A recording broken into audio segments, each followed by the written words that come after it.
Welcome students, now our fifth question. So fifth question में क्या है, एक डिटर्मिनेंट दिया आपको, उसको प्रूफ करना है कि 4x, y, z है. Very easy, just 4 steps. Given LHS equals to y plus z x y z plus x y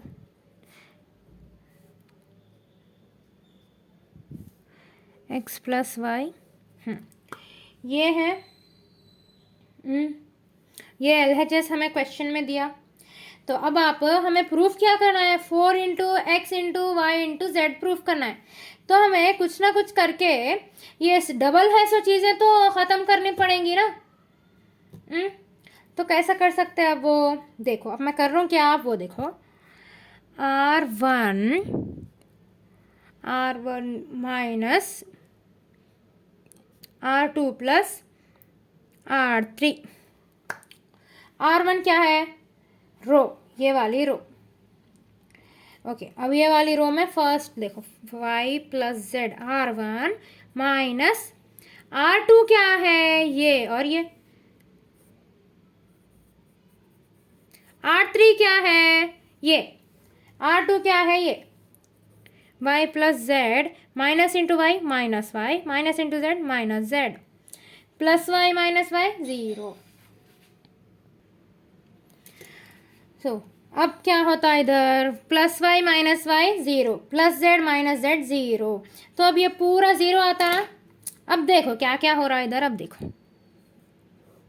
0 कैसा हुआ 0, ये मैं करके बताया, इस वजह से 0 हुआ. R1 क्या है, x माइनस R2 क्या है, z प्लस x. R3 क्या है, ओनली z. तो R1 क्या है, x माइनस R2 क्या है, z प्लस x. R3 क्या है, प्लस का प्लस. R3 क्या है, ओनली z. तो x minus z plus z 2z plus x.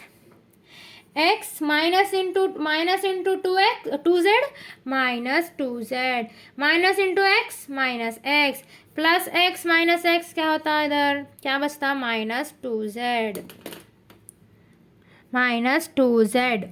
अब इधर भी वैसे ही देखो, सेम वैसे ये x, R1 क्या है, x माइनस R2 क्या है, y प्लस का प्लस x प्लस वाई. अब इधर जैसा हुआ सेम वैसे इधर का भी वैसे ही होता. ओके, तो क्या आता है एट द एंड 2y.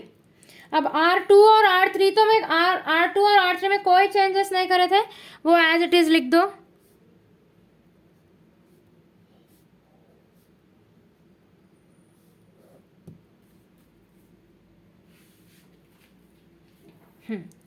अब देखो, अब हम क्या करेंगे, ये डिटर्मिनेंट को ओपन करेंगे. ओके, अब कहाँ से ओपन करेंगे डिटर्मिनेंट को, ये 0 से.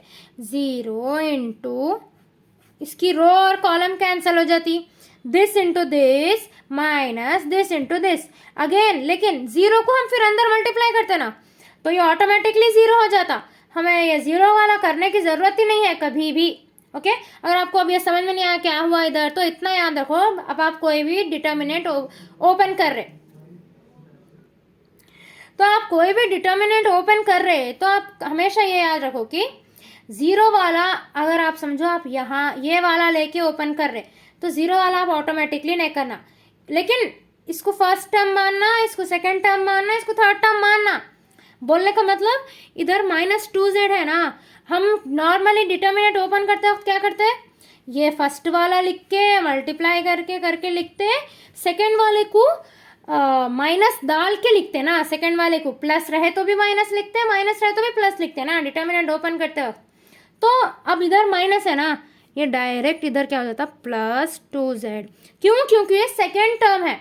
डिटर्मिनेंट, नॉर्मल डिटर्मिनेंट ओपन करते वक्त कैसे करते हैं, सेकेंड वाले पे ऑटोमेटिकली हम माइनस लगा देते ना, तो माइनस इंटू दिस माइनस, वो ऑटोमेटिक वाला माइनस इंटू दिस माइनस, क्या हो जाता प्लस, उसकी रो और कॉलम कैंसिल कर दो, y into x plus y minus z into Y.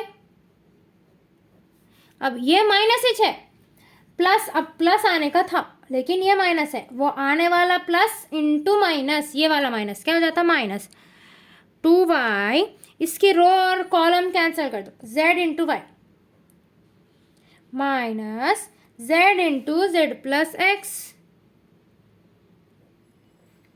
Equals to 2z y into x x y into y square minus zy minus 2y zy minus z into z minus z square minus z into x minus z x. अब ये multiply करो, 2zxy 2xyz 2z into y square 2zy square 2z into minus z y 2z square y z into z z square. अब minus 2y into z y 2y square z y into y square z का z 2 का 2y into minus 2y into minus z square minus into minus plus 2y z square minus 2y into minus z square minus into minus plus 2y into minus z x 2xyz equals to, अब देखो plus 2zy square minus 2zy square cancel, zero हो जाता, minus 2z square y plus 2z square y, ये भी cancel हो जाता, बचता क्या 2xyz प्लस प्लस क्या हो जाता 4xyz। यही हमें प्रूफ करना था। So that's it. Do like and comment कि मुझे अपने एक्सप्लेनेशन में कुछ इम्प्रूव करने की ज़रूरत है या नहीं। आपको कुछ और डाउट्स है तो वो भी बताइए, और क्या अगर मैं कोई क्वेश्चन मिस कर दिया तो वो भी मुझे बताइए। Okay, and subscribe.